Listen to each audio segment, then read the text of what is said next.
In the dim light, hold one hand up close to your face and rub your thumb across the soft ridges of your index fingertip. You can feel the skin catch for a moment, then settle, pad against pad, as if those two parts had been meant to find each other all along. That quiet meeting is one of the most important events in human history. This. The human hand has 27 bones, and its thumb is fully opposable, able to rotate and press pad to pad against each fingertip in a way that gives you a true precision grip. Anatomist John Napier, the British South African scholar who studied the hand so closely, gave us a simple way to understand what that means. He said there are two grips that define our dexterity: the power grip, when you wrap the whole hand around something with force, and the precision grip, when thumb and fingers meet carefully, exactly.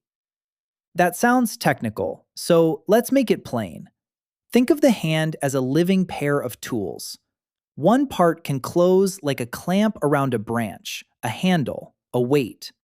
The other can behave more like a tiny set of tongs, delicate enough to lift a splinter, turn a seed, or hold a sharp flake without losing it.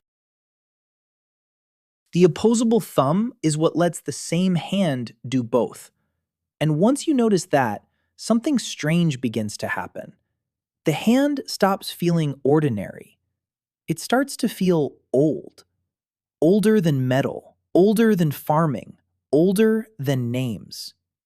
Because the oldest widely accepted stone tools, the 2.6 million-year-old Oldowan flakes from Gona, Ethiopia, already seem to ask for that same controlled pressure between thumb and fingers, the toolmaker's pinch, firm but exact.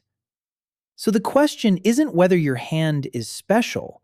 The question is when this partnership between thumb and fingertip began, and what kind of ancient hand first answered stone in exactly that way. If you want, stay with me, because in the next part, that small touch in your own palm is going to open into deep time. And that is where the story becomes quieter and stranger. Because a thumb is not remarkable just because it exists. Many creatures have something thumb-like. What matters here is the way this one moves, the way it can swing inward, turn, brace itself, and meet the fingers with control. Not just touch them by accident, but arrive there on purpose, pad to pad, and hold. That is what gives you the precision grip. It is less like having an extra finger and more like having a small, movable clamp set beside the rest of the hand. You can feel the difference without seeing any bone at all. Hold your hand open for a second. Then imagine trying to pick up a grain of salt if the thumb could only fold forward and back but not rotate into place. The act would become awkward immediately. The object would skid, the fingers would close, but they would not really meet. The whole hand would lose that neat, exact conversation between pressure and balance. John Napier's two grips begin to matter more here. The power grip is obvious, the firm wrap around something thick, solid, resistant. But the gentler one is the more revealing. It asks for a thumb that can oppose, a fingertip that can answer, and a palm that can steady the whole exchange without shaking it apart. That relationship is what turns a hand into a place where force can become careful. And bones, strangely enough, can remember that. Inside them is a lighter inner structure, spongy bone, that shifts over long periods under repeated load. Not like a diary exactly, more like floorboards wearing down where feet keep passing. In Australopithecus africanus, that inner bone in the hand shows loading patterns consistent with human-like forceful precision gripping, which means this was a hand that could close and may have been used again and again in a way our own still are. So now the question changes. If that ancient form was already carrying the stress of a grip like ours, then what exactly was it holding often enough to leave that trace behind? Maybe stone was part of the answer, but probably not the whole answer. A hand does not leave a trace only when it makes something sharp. It leaves a trace whenever it repeats a demand often enough. Grip, twist, steady, press, release. Over long stretches of time, those small acts become load, and load becomes structure. That is why the inner pattern in Australopithecus africanus matters so much. It suggests not a lucky motion, not an occasional squeeze, but a habit. Something in the life of that hand kept asking the thumb and fingers to meet with force and control. And this is where the story stops being simple. Because evolution rarely waits for one grand invention and then changes everything at once. More often, a form becomes a little more useful, and then the world begins to answer it. A slightly better hold makes one action easier. That action gets repeated. Repetition starts to matter. In time, the body carries the memory of that need. You can picture it in your own palm. When you hold a key, or turn a small lid, or pinch a thread so it does not slip away, you are not using a dramatic movement. You are using a disciplined one. The pressure is measured, the wrist steadies, the fingers aim. That is the quiet beauty of the precision grip. It lets force become exact. So when the Oldowan flakes from Gona appear in the record, they do not arrive in an empty story. They arrive in a world where the hand may already have been changing, already learning a firmer, more careful conversation between thumb and finger.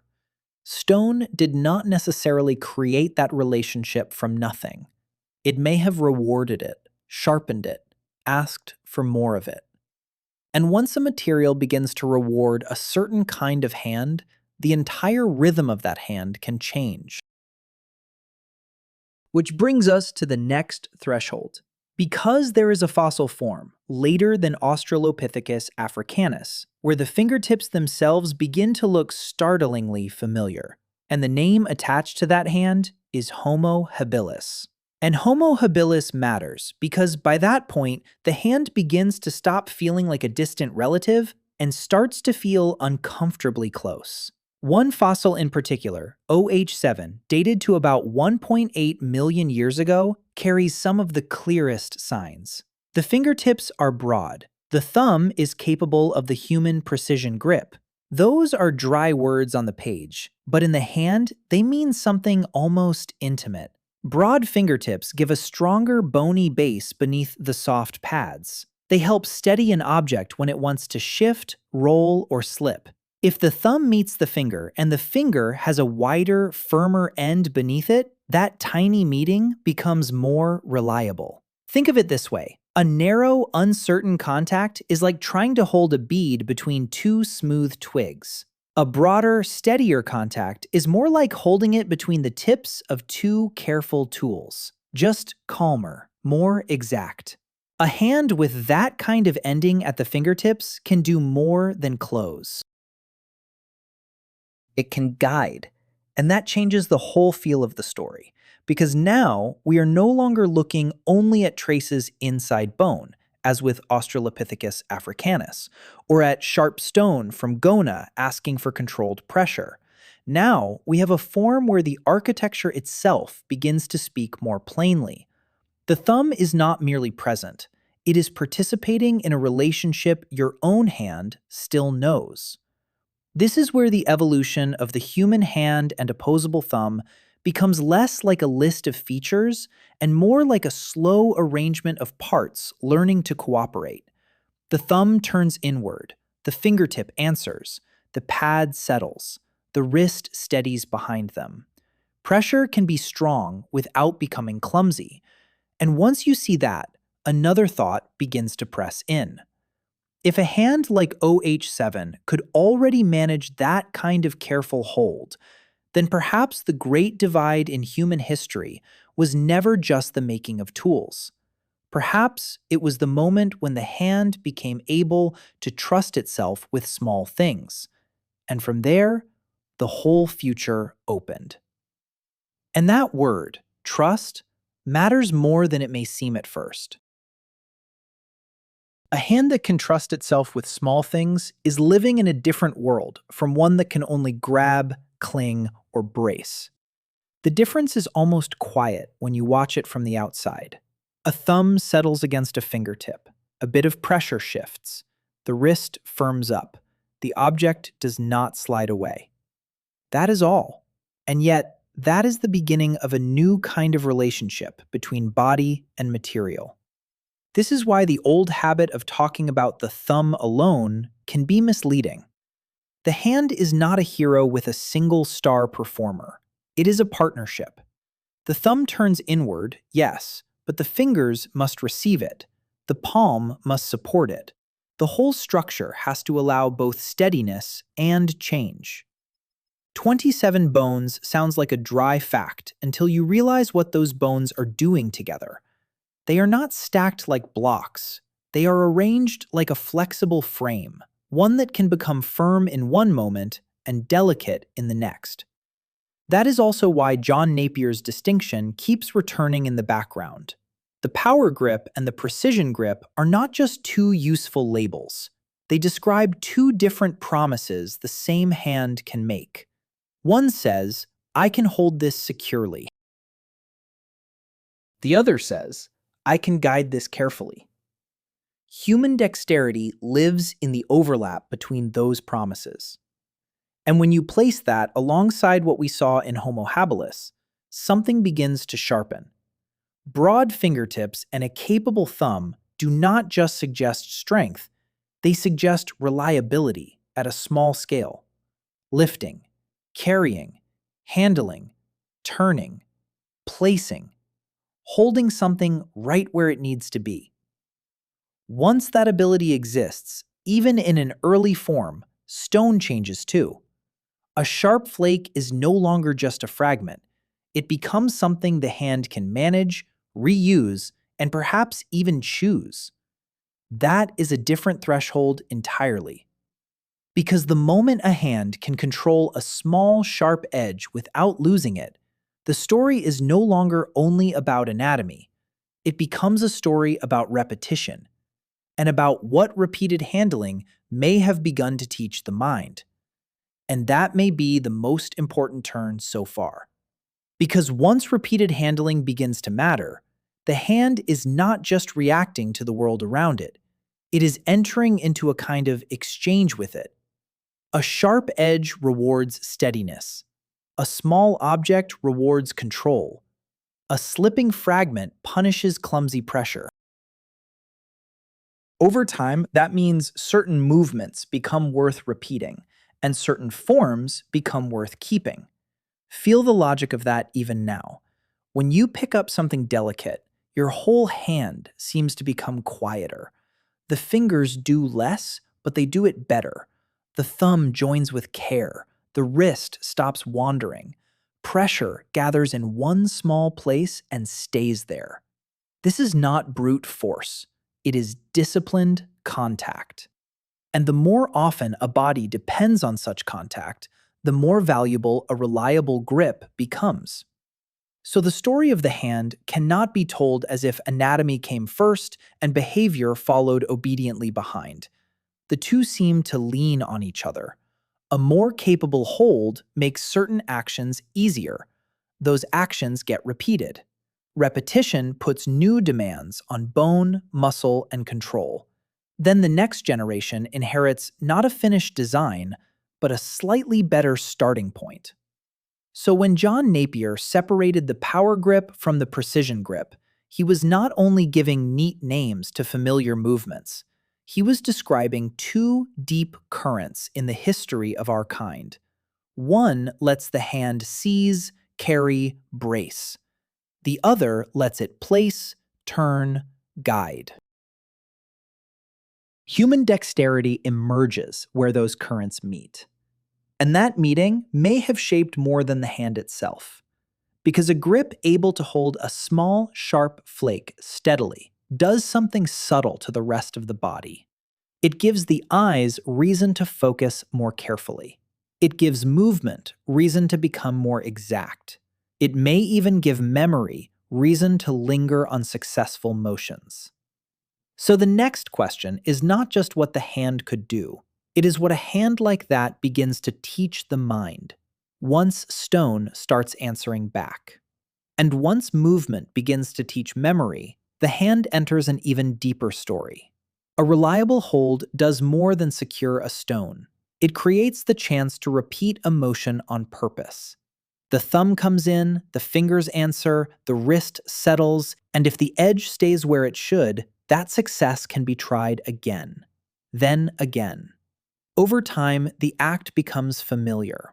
That matters because the evolution of the human hand and opposable thumb is not only a story of parts fitting together. It is also a story of certain motions becoming worth remembering. You know that feeling even now, though you rarely stop to notice it. When you turn a small object in your fingers, there is a moment when the movement stops being clumsy and becomes smooth. The hand finds its path, pressure is adjusted, tiny corrections happen almost before you are aware of them. That kind of control is quiet, but it changes everything. A form that can manage small corrections can do more than seize the world. It can work on it. This is where the old stone from Gona becomes more than archaeology. Those flakes suggest a hand that could deliver force and then control the result. Not just strike, but hold the outcome. Not just make an edge, but manage it.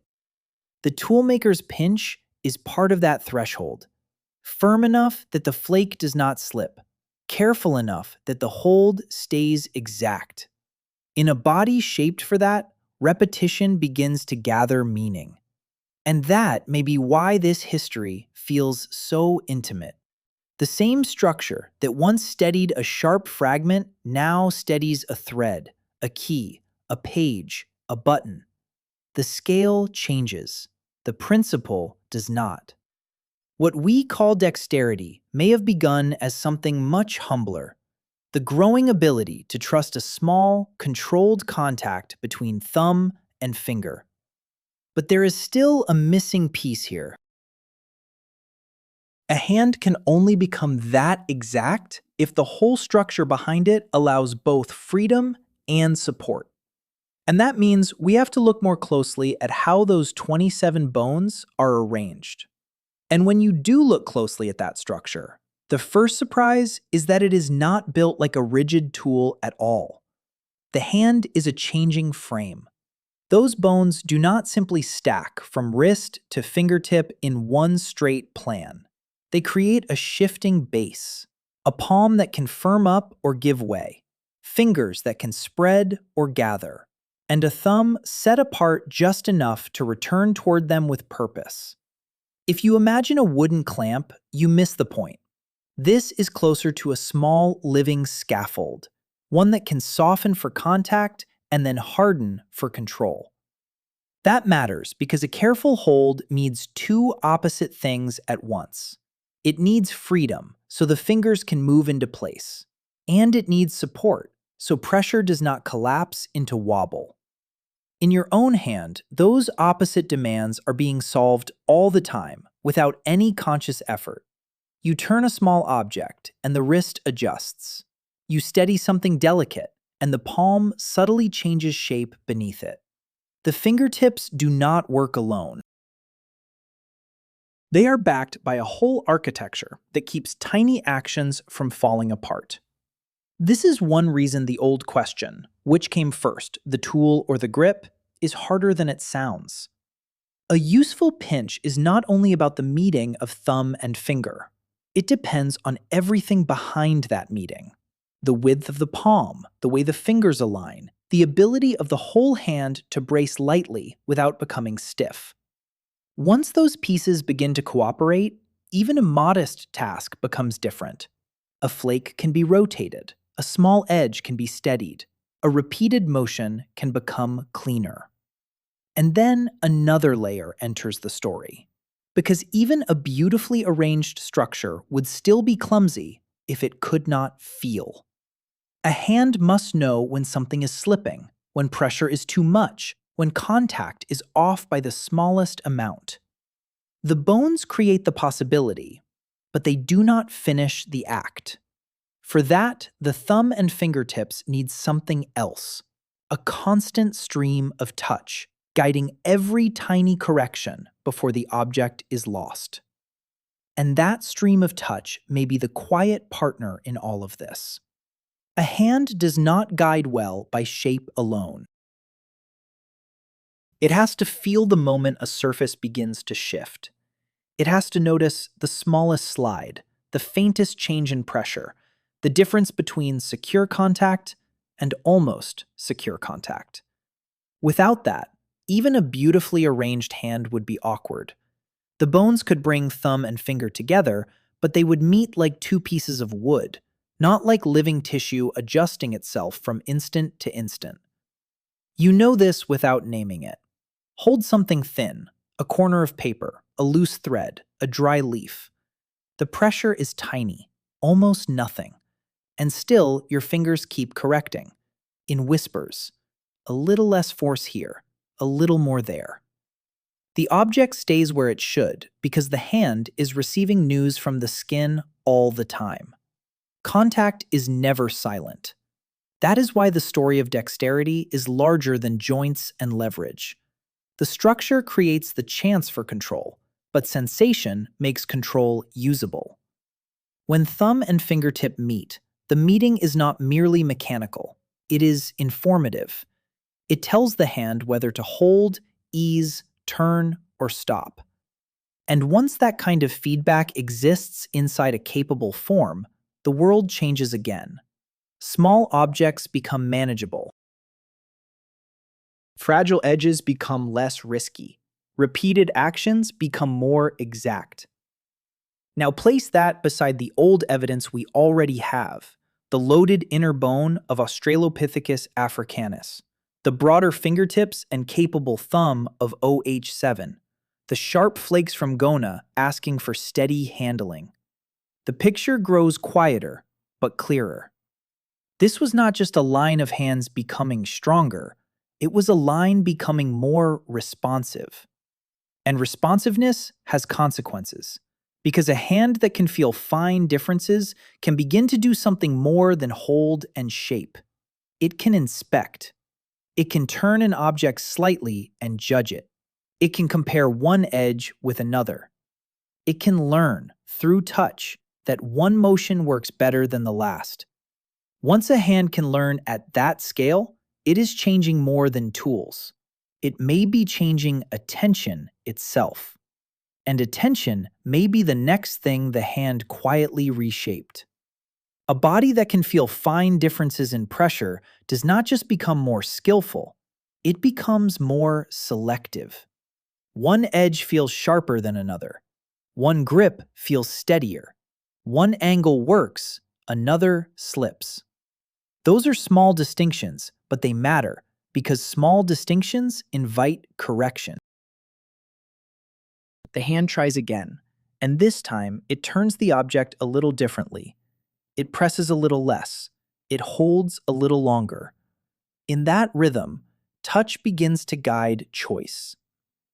You can sense this in your own fingers whenever you adjust something tiny without looking directly at it.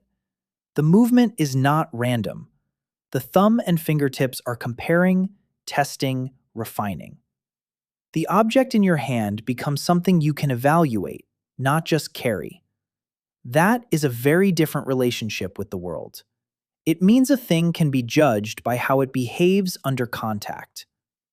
Now place that beside the older evidence, a hand already showing loaded inner bone, a later hand like OH7 with broader fingertips and a thumb suited to careful holding.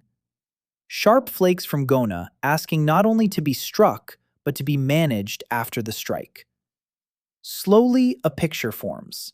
The hand is becoming a place where matter can be examined at close range. And once that happens, a new kind of sequence becomes possible. Hold, turn, inspect, adjust, repeat. That sequence may sound simple, but it changes what action means. A movement no longer ends when contact begins. Contact becomes the middle of a longer thought. The fingers receive information. The grip responds. The next motion improves because the last one was felt. That is why the history of dexterity may reach further than tool use alone. A responsive hand gives the body a reason to slow down around small things. It creates moments where patience is useful, where comparison matters, where success can be remembered in detail. And when a form begins to live inside sequences like that, the hand is no longer only helping a creature survive. It may be teaching that creature how to plan.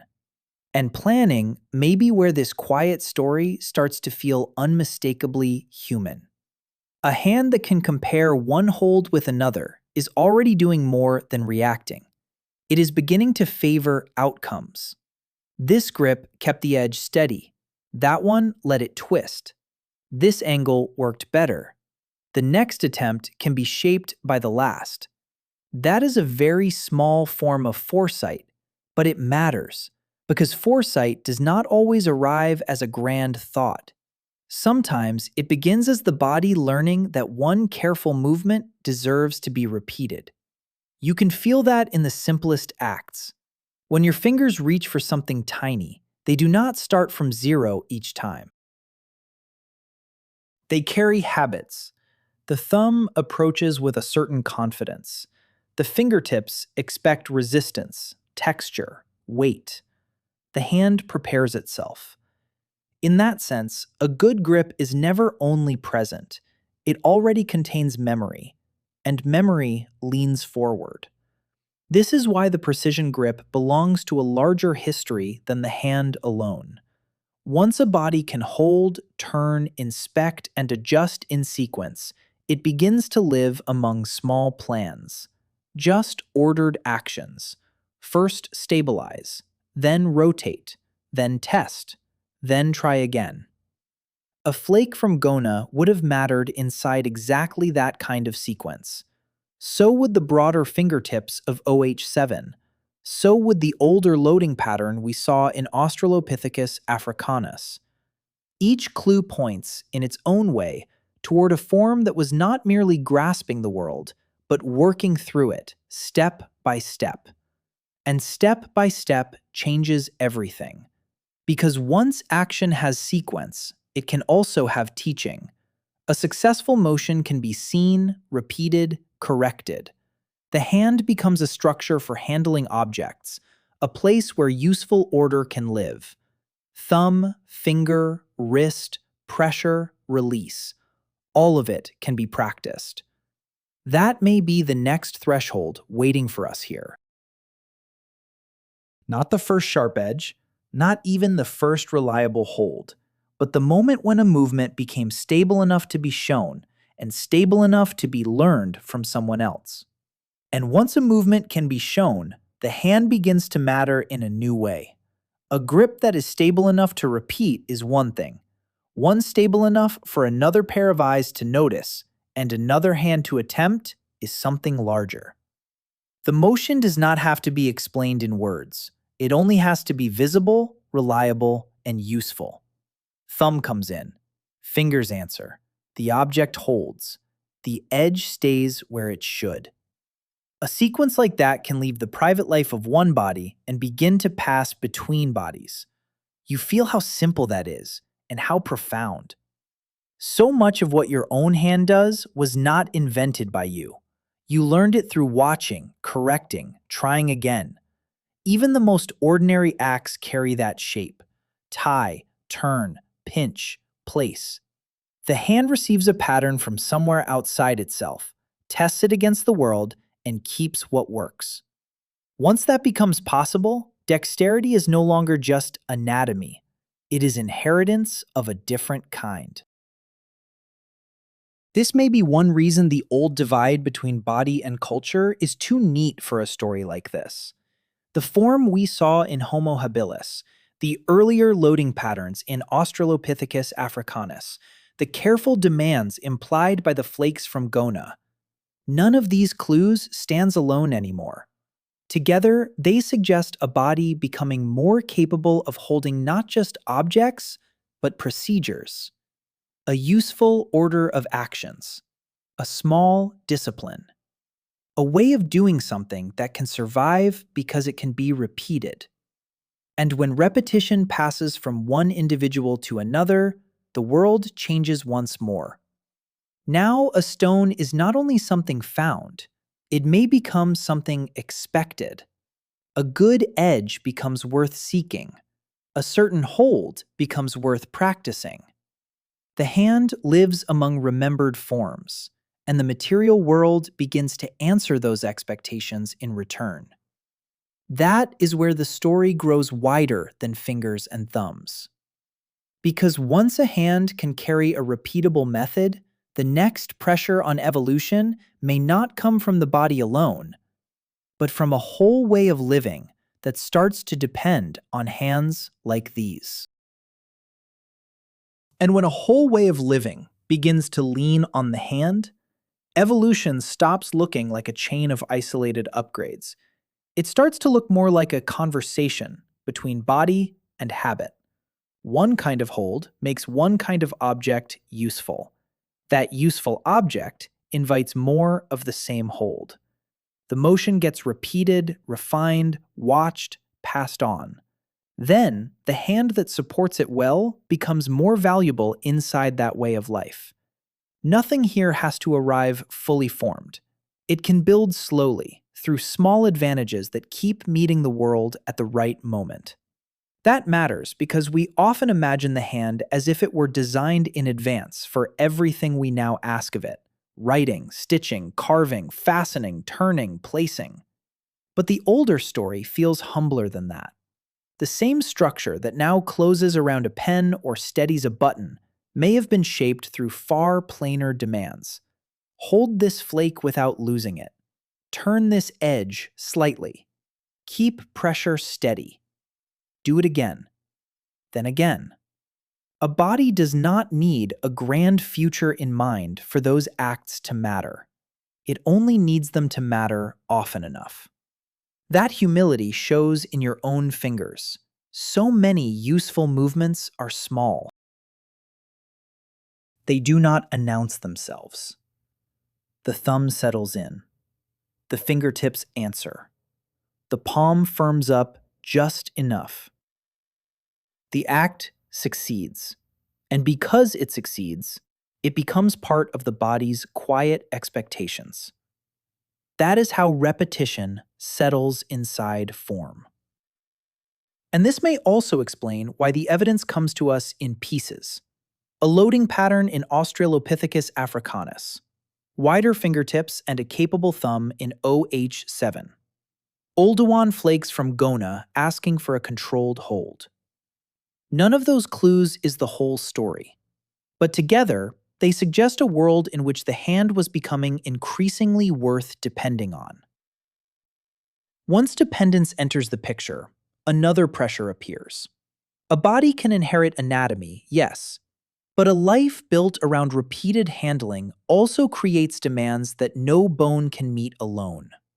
It needs steadiness, timing, and coordination across many parts at once. Which means the next thing we have to look at is not only the fingers, but the full cooperation behind them. And that wider cooperation is easy to miss, because the eye is drawn so quickly to the thumb. But the thumb, remarkable as it is, does not work alone. The hand succeeds because many parts agree at once. The fingers have to close at the right pace. The palm has to provide a stable field beneath them. The wrist has to hold steady without locking up. Even the smallest useful action depends on timing across the whole structure. That is why an opposable thumb matters so much. Not as a lone feature, but as the part that makes the rest of the hand worth coordinating around. You can feel this if you turn something small, very slowly, between finger and thumb. a coin, a button, even the corner of a sleeve. The movement seems to happen at the tips, but it doesn't stay there. The hand gathers behind it. Pressure shifts through the fingers. The base of the thumb firms up. The wrist quiets. A tiny act recruits an entire arrangement. That is the hidden beauty of dexterity. It looks local, but it is never local. This helps explain why the evidence we have feels so powerful, even when it comes in fragments. In Australopithecus africanus, the inner spongy bone speaks of repeated loading. In OH7, the fingertips and thumb suggest a form already suited to careful control. In the Oldowan flakes from Gona, the material itself seems to demand a steady, forceful hold. Put those together and the picture becomes harder to ignore. What is emerging is not only a stronger grip, or even a more exact one. It is a hand becoming better at behaving as a system. And systems change what can be depended on. A body that can trust many parts to cooperate around a small object can begin to live differently around objects altogether. A sharp edge can be handled, not just feared. A useful shape can be rotated, examined, kept. The same act can be practiced until it settles into the body. And once that happens, the next threshold is not only mechanical, it is social. Because a coordinated movement is far easier to repeat in your own hand once you have watched it happen clearly in someone else's. And that social threshold may be one of the quiet turning points in the whole history of the hand. A movement that lives in only one body can vanish with that body. But a movement that can be seen, copied, corrected, and tried again begins to outlast the individual who first used it well. That matters deeply here, because the hand is not just a gripping structure. It is also a visible instrument. When the thumb moves toward the fingertips with steadiness, when the wrist settles, when the object stays controlled instead of slipping away, the motion can be witnessed. Another hand can attempt the same order. You know how natural that is. Watch someone thread a cord, peel a small fruit, turn a tiny latch, and your own fingers almost rehearse it in sympathy. The body recognizes sequence. It notices where the pressure gathers, where it eases, how the object is turned rather than dropped. A good movement announces itself quietly. It says, "This works." And once a motion can say that clearly enough, imitation becomes possible long before any spoken explanation ever enters the scene. This gives a new weight to everything we have followed so far. The loaded inner bone in Australopithecus africanus suggests repeated, demanding use. The hand of Homo habilis, with OH7 among the key fossils, suggests a form increasingly able to manage careful holds. The Oldowan flakes from Gona suggest material that rewarded those holds. Taken together, they begin to describe not just a useful hand, but one whose useful acts could persist in a group because they could be repeated by others. And once that begins, the meaning of dexterity changes again. Now, a grip is no longer only a private success between one hand and one object. It can become custom. A certain way of holding sharp stone may spread because it works. A certain turn of the fingers may remain because it is easy to notice and hard to forget. The body becomes a place where methods are kept alive. Which means the next step in this story is not simply how the hand held the world, but how the world, through repeated practice, may have started shaping the hand back. And that is the reversal at the heart of this story. We usually imagine the hand shaping the world, and of course it did. It steadied edges, turned fragments, held useful things long enough for them to matter. But once those useful things entered daily life, they began placing demands back on the hand. A sharp flake rewards one kind of hold and punishes another. A repeated motion favors steadiness over fumbling. A task done again and again begins to sort movements into those that work and those that fail. That does not mean stone reached up and changed bone in some simple way. It means a way of living can become a pressure.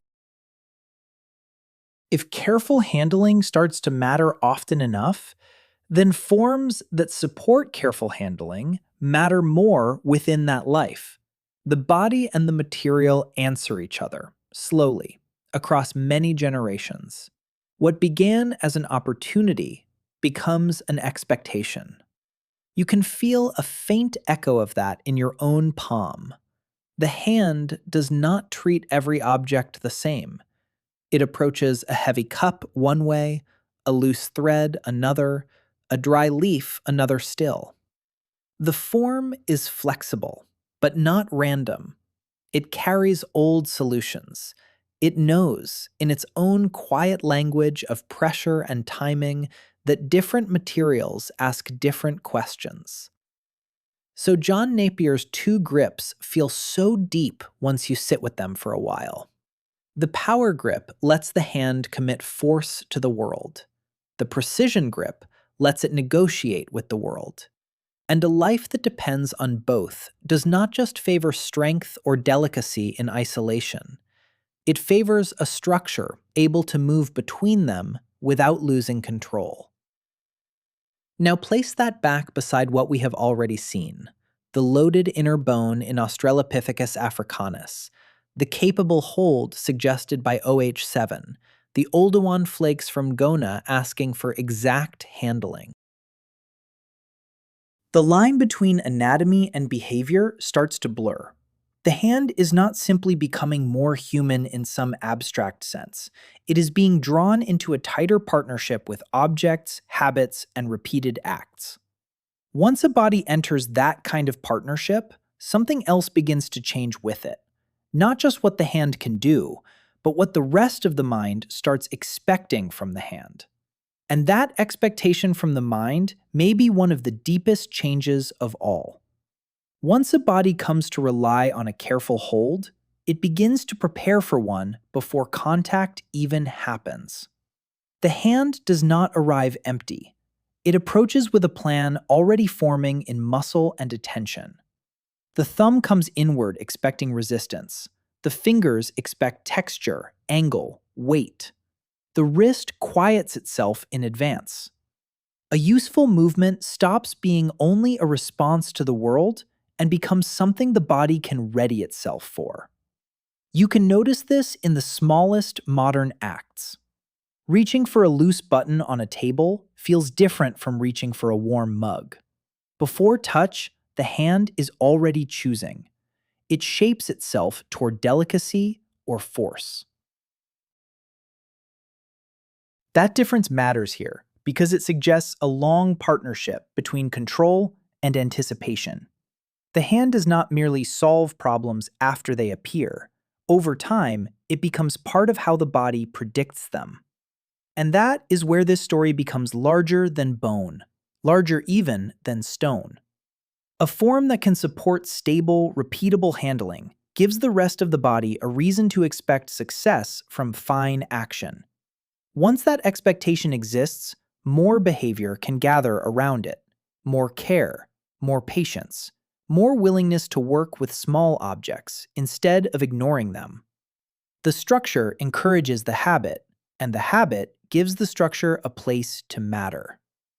Seen that way, the clues we have begin to feel almost intimate. The loaded inner bone in Australopithecus africanus points to repeated, demanding use. OH7 suggests a hand increasingly at ease with controlled contact. The flakes from Gona suggest material that rewarded such contact. Step by step, the picture is not only of a hand becoming more capable, it is of a body learning to count on that capability. And when a body learns to count on fine control, it does not just change what it can hold. It changes what seems worth attempting at all. Because the next threshold in this history may have been crossed not when the hand first became strong enough, but when small, difficult actions stopped feeling accidental and started feeling possible. And when difficult actions begin to feel possible, the world opens in a different direction. A body that expects success from fine control does not only repeat old motions more neatly, it begins to attempt things it might once have ignored. Small objects stop being noise at the edge of experience. They become invitations. A fragment can be turned instead of dropped. An edge can be tested instead of merely noticed. The hand does not just respond better, it becomes willing to enter situations where better response matters. You can feel that willingness in your own fingers. There is a difference between brushing past something tiny and deciding to pick it up. The second act contains confidence, not certainty, not perfection, just a quiet sense that the hand can probably manage this.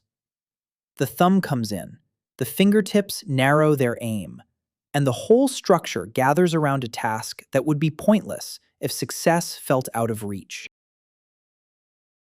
Possibility changes behavior long before it changes the world.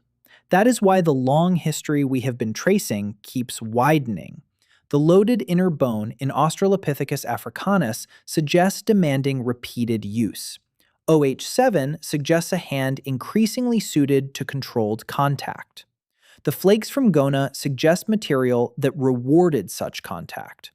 Put together, they hint at something profound but easy to miss. Once a form becomes dependable enough, it does not just perform better, it alters what a creature dares to try. And that may be where the relationship between hands and tools becomes truly reciprocal. A useful object rewards a controlled hold. A controlled hold encourages more attempts. More attempts make useful objects more central. Over time, this does not stay a minor detail of behavior. It becomes part of the environment a body is living inside. Hands-shaped tools, yes, but tools, by becoming worth reaching for again and again, help decide what sort of hands are worth having. It is something slower, gentler, and stranger. It is a feedback loop made of pressure, repetition, and attention. And once you see that loop clearly, another thought arrives almost at once.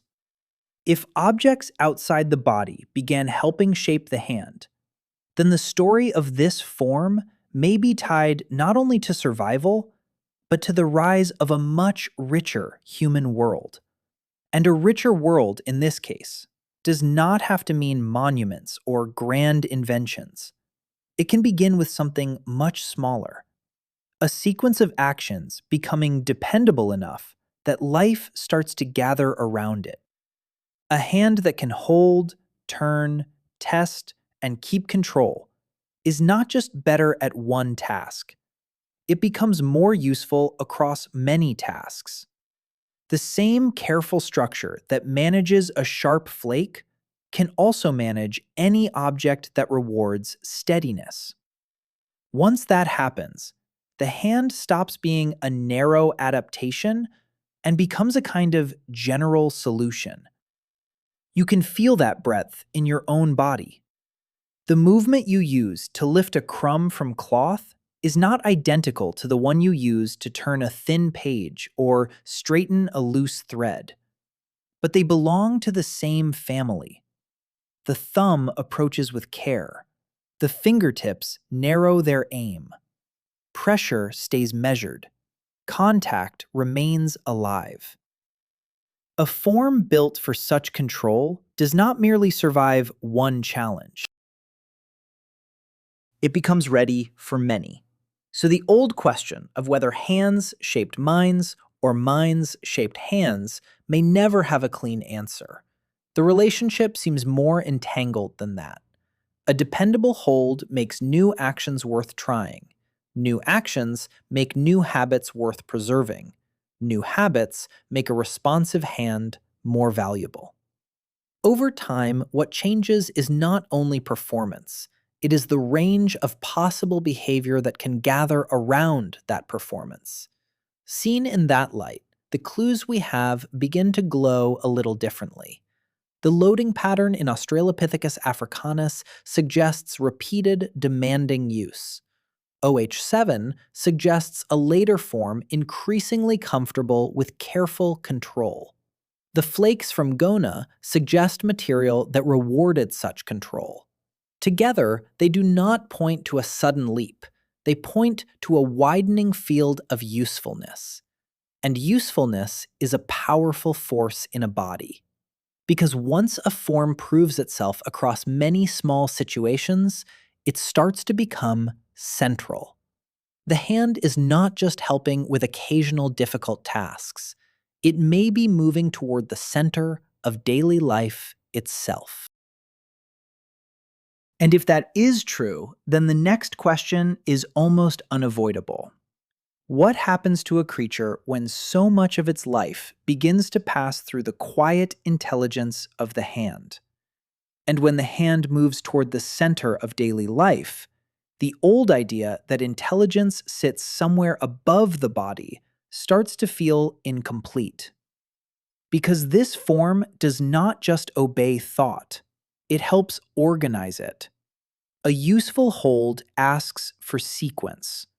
First, steady the object, then turn it, then test the edge, then adjust. A grip that succeeds encourages another attempt. A failed grip invites correction. Over time, the hand becomes a place where action is broken into steps, compared, improved, and remembered. It is hard to separate that from the growth of a richer inner life, because so much of careful thinking begins as careful doing.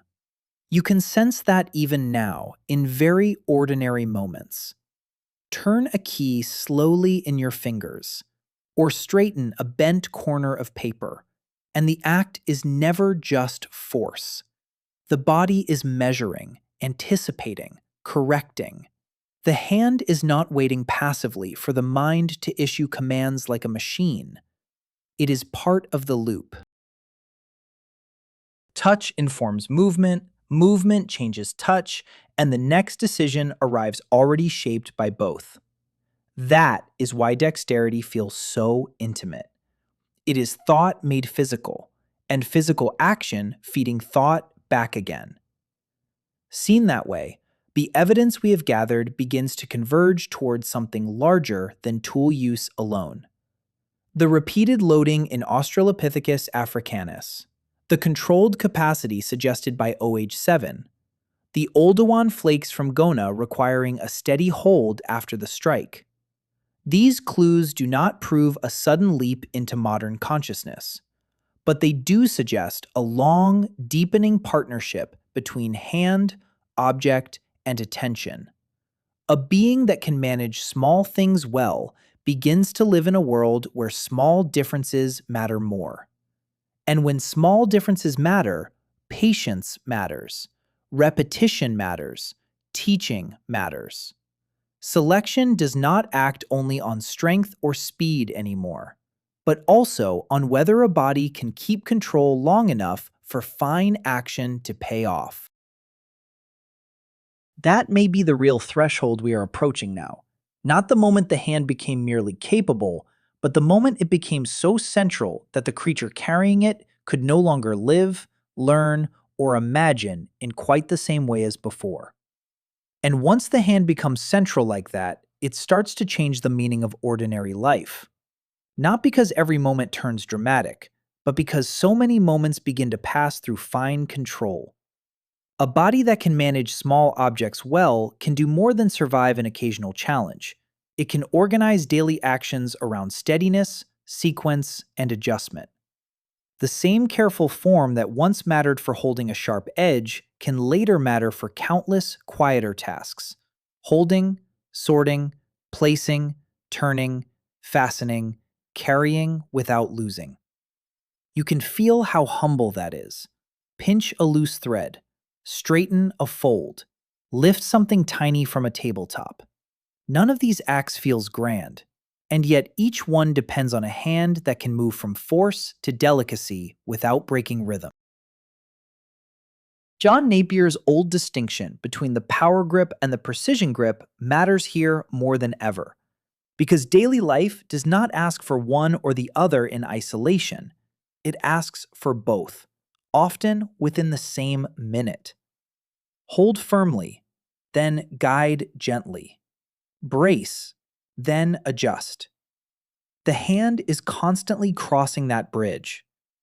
This is where the old evidence grows strangely warm. The loading pattern in Australopithecus africanus no longer feels like a dry fossil detail. OH7 no longer feels like a distant specimen. The Oldowan flakes from Gona no longer seem like mute stones. Together, they begin to suggest a long approach toward a life in which controlled contact kept becoming more useful, more frequent, more worth depending on. And once a body depends on that kind of control day after day, the hand stops being a side character in the human story. It becomes one of the places where human life is actually assembled, slowly, through repeated touches, tiny corrections, useful holds, remembered motions. Through the meeting of thumb and fingertip, yes, but also through everything behind that meeting. The wrist, the palm, the timing, the expectation that a small, difficult act can succeed if the body approaches it well. And that may be why the next step in this story feels so close to home.